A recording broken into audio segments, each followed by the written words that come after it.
हमें ये बताएं कि क्या ये टीम वाकई सेमीफाइनल खेलने की हकदार है, और अगर मगर की सिचुएशन में क्या आपको लगता है कोई हमारे लिए रास्ता निकलेगा?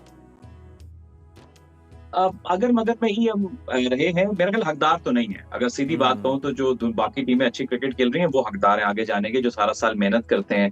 उनकी सिलेक्शन के मामलात भी सही होते हैं, वहां पर अवामी फरमाइश पे या लोगों की फरमाइश पे या ताल्लुकात पे खिलाड़ी टीम में नहीं आते हैं।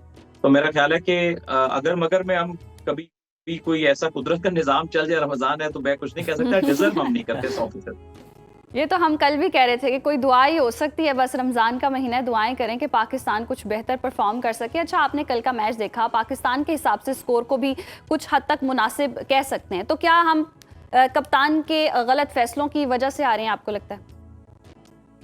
देखिए, जब आप एज अ टीम हारते हैं तो जीतते भी एज अ टीम है, हारते भी एज अ टीम है। उसमें बहुत सारी मिस्टेक्स नहीं कि आपकी, जाहिर है कि आप सब इस पे इत्तफाक है कि अबरार अहमद को खेलना चाहिए था, क्योंकि एक चीज जो बुनियादी तौर पे गलत है ना, इससे पहले कि हम इंडिविजुअल खिलाड़ी पे बात करें, कि हम्म। जब टू मेनी ऑलराउंडर्स के, बहुत ज्यादा ऑलराउंडर्स के साथ आप नहीं जा सकते। आप टीमों में देखेंगे ज्यादा से ज्यादा दो ऑलराउंडर्स होंगे, तो ऑलराउंडर्स भी आपके ऐसे हैं, अगर बैटिंग कर सकते हैं तो बॉलिंग नहीं कर सकते ठीक, या बॉलिंग है तो बैटिंग बिल्कुल कमजोर है। तो इस तरह के ऑलराउंडर्स आपके पास है, तो मेरा ख्याल है कि नवाज और शादाब का एक साथ, और साइम अयूब का भी प्लेइंग 11 में खेलना नहीं बनता है।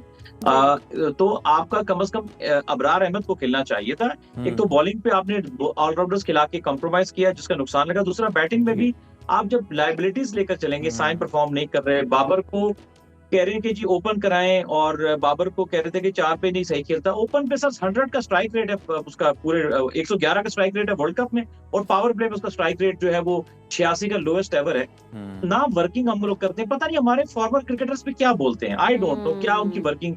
यार थोड़ा सा वर्किंग कर लिया करो यार। कि आप मुझे बताएं कि जब आपका, मैं अगेन प्लेयर के अगेंस्ट नहीं हूं, मैं सिर्फ एक स्ट्रेटेजी टेक्निकल बात कर रहा हूं, जी। कि आपका 86 का स्ट्राइक रेट होगा पावर प्ले का, तो आप, मैं कैसे कह लूं या आप कैसे मान लें कि यार उसको ओपन पे ले आओ। हम्म। कहने का मकसद ये है कि आपको इस बार करना क्या था, कि आपने पहले यंगस्टर का नारा लगाया, चैंपियंस ट्रॉफी में आप हारे, जी। तो यंगस्टर जो है वो बीच में कुछ लेकर आए, बीच में आपने क्यों ड्रॉप किया?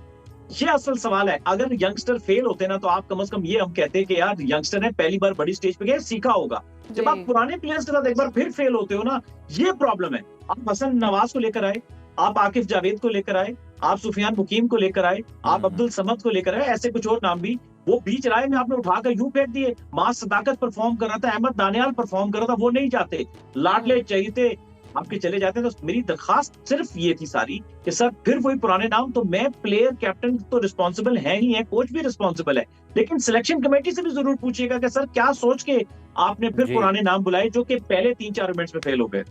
हम्म। अच्छा अमर, सलमान अली आगा की अगर हम बात करें तो उनकी कप्तानी के अंदर, उनकी कैप्टनसी में वो एग्रेशन नजर नहीं आया, जो कि एक वर्ल्ड कप के इतने अहम मैच के अंदर होना चाहिए था। अगेन मेरे लिए बड़ी मायूस बात है। हालांकि हम्म। Salman Ali Agha very positive kind of a person. आप देखिए, जब उन्होंने स्टार्ट की ना कैप्टनसी, वो दूसरों को जगह दे रहे थे। आप बीच में बायोलेटर्स देखिएगा कि जी। फलां को भी मैं थोड़ा, ताकि प्लेयर सेट हो जाए, वो अपना नंबर छोड़ के पीछे चले गए थे। और हम्म। नए लड़कों को, हसन नवाज हो गए, बहुत सारे खिलाड़ियों को ऊपर खिला रहे थे यार, ताकि ये सेट हो जाए टीम में।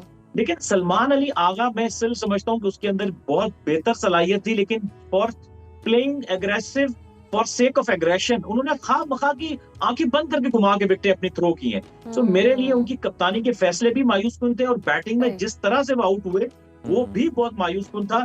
तो मेरा ख्याल है कि चूंकि जब कप्तान आपका परफॉर्म नहीं करता ना, तो पूरी टीम जो है वो बैठ जाती है। सही सही। अच्छा, हम देख रहे हैं पाकिस्तान का मिडल ऑर्डर बुरी तरह एक्सपोज हो रहा है, साइम अयूब को बार बार मौका क्यों दिए जा रहे हैं? गलत मिला है। देखिए, उसकी वजह यह है कि साइम अयूब 50-60 मैच से ऊपर के, I think close to 70 T20 international खेल गए। हम्म। आप क्या कर रहे थे कि आप फिर वही वाला काम कर रहे थे कि जी, जब वो आए थे तो एज अ बैट्समैन आए थे, तो आप इन चक्रों में थे कि यार चलो बॉलिंग बीच में कर लेता, हाथ साथी बॉलर बन गए ना, यानी कि आप हम्म। बॉलिंग करवाते नहीं थे उनसे।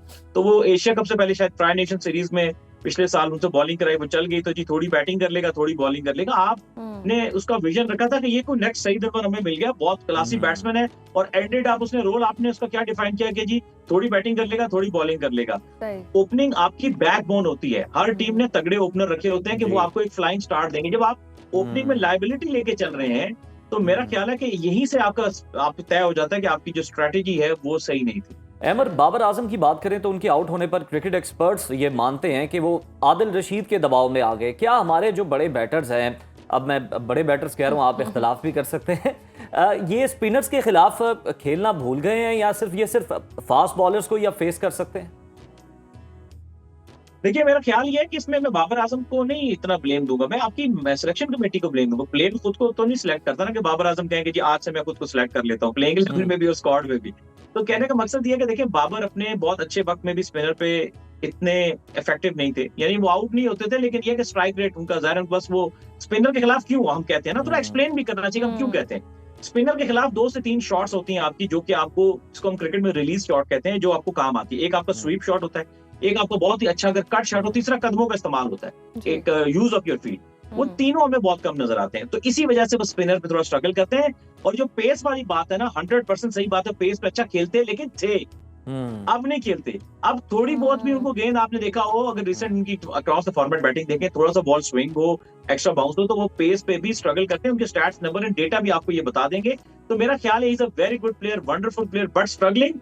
मैं बाबर को हमेशा कहता हूँ, you are world class player, अभी थोड़ा नीचे आ गए हो, लेकिन please focus on your best formats which is ODI and test cricket. आप यकीन माने, दुनिया के जो टॉप के बैट्समैन हैं, जो रूट भी नहीं खेल रहे, ऑस्ट्रेलिया ने भी सिलेक्ट नहीं किया था इनिशियली स्टीव स्मिथ को, आपके सामने विलियमसन भी न्यूजीलैंड की टीम का हिस्सा नहीं, विराट को चलो रिटायर हो गए, they are not in the T20 setup, but still they are great. तो अगर आप T20 में नहीं भी खेलोगे, देयर इज नो प्रॉब्लम, आपकी ग्रेटनेस में कोई कमी नहीं आएगी, क्योंकि वो ज्यादा मुश्किल फॉर्मेट है। सही। अच्छा, फ़खर जमान जैसे जारे मिजाज जो खिलाड़ी हैं, उनको 5वें नंबर पर भेजा, कप्तान आगा को ऊपर के नंबर पर आना क्या जाहिर कर रहा है कि टीम कोच को किस हद तक जिम्मेदार आप समझ रहे हैं? मेरा ख्याल ये कि फखर जमान को, उनको आप अगर उनको एक एग्रेसिव रोल देना चाहते थे, तो T20 में कहा यह जाता है कि ओपनर्स के अलावा ना नंबर फिक्स नहीं होने चाहिए, वो आप सूरत हाल के हिसाब से अपने बैटिंग ऑर्डर को भेजते हैं। तो इसमें कोई मजायके की बात नहीं थी। सलमान अली, बल्कि मैं बाबर की जगह पे कह सकता हूँ, आपने जहाँ बाबर को भेजा ना जी, तो वहां पर आप फखर जमान को भेज सकते थे। देखिए, T20 में अगर तेज 25 भी करते ना तेज, तो वो अच्छे रन इसलिए माने जाते हैं कि आप मोमेंटम बना लेते हो, तो मोमेंटम आपका बने रहना चाहिए। फखर जमान को बहुत अंडर एस्टिमेट किया गया। देखिए, यार तुम्हें कहूँ ना कि बहुत शोर अफाक और मिडिल ऑर्डर बैट्समैन, आपके पास से फखर की जगह नहीं बन रही, तो बात समझ आती है। जहाँ इतना कमजोर मिडिल ऑर्डर है, जहाँ पे बिल्कुल आपकी यहाँ स्ट्रगलिंग मोड में, तो वहां तो फखर का बाहर बैठना पहले मैचेस में भी मेरे लिए समझ से बाहर है। अच्छा अमर, हैरी ब्रूक की अगर हम बात करें तो मुश्किल मैच में बड़ा बेहतरीन उन्होंने खेल जो है वो पेश किया। हमारे स्ट्रक्चर में, स्क्वाड में कोई ऐसा खिलाड़ी है जो किसी बुरे वक्त में मसीहा साबित हो जाए और बड़ा निडर होकर क्रिकेट खेले?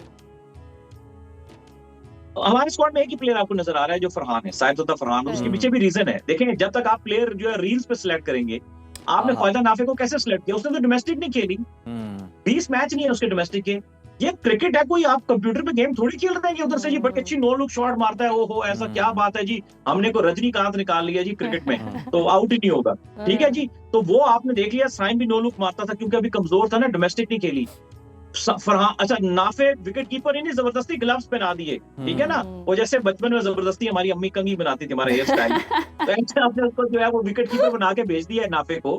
विकेट कीपर था उस्मान, ठीक है, उसने विकेट कीपिंग क्यों नहीं कराई बंदा पूछे। इसी तरह से फरहान एक ऐसा प्लेयर था, उसने 5 साल डोमेस्टिक में परफॉर्म किया है। टैलेंट और स्किल में फर्क है, टैलेंट बहुत सारों में होता है, लेकिन स्किल का फर्क होता है। स्किलफुल जब तक नहीं है तो टैलेंट किसी काम का नहीं है, तो स्किल बनाना पड़ता है। और फरहान स्किल बनाकर 5 साल पागलों की तरह रन किया उसने, खिड़की तोड़ एंट्री किया पाकिस्तान की क्रिकेट में। उसकी परफॉर्मेंस देखें, वो अकेला आपको लेके चलता रहा पूरे टूर्नामेंट के अंदर। जो हैरी ब्रूक की बात की, देखिए हैरी ब्रूक एक सिस्टम से आया है, उसको उन्होंने टिकटॉक से नहीं उठा लिया कि जी रमजान टूर्नामेंट में जी टिकटॉक बड़ी अच्छी वायरल है, क्या बात है जी, माशाल्लाह सुभान अल्लाह जी, क्या बात है, क्या बात है। तो बिल्कुल बिल्कुल, जो सिलेक्शन कमेटी है उसे भी देखना चाहिए कि इसका मयार क्या है, स्टैंडर्ड क्या है, पैमाना क्या होना चाहिए। ऐसे ही अगर आपने किसी को रील्स में बड़ा अच्छा परफॉर्म करते देख लिया तो आप उसको ऐसे नहीं खिला सकते। आपने देखना है कि उसका रिकॉर्ड क्या है, कितने उसने टेस्ट खेले हैं और कितनी उसने जनाब और डोमेस्टिक क्रिकेट खेली है। बहुत शुक्रिया अमर आपके वक्त।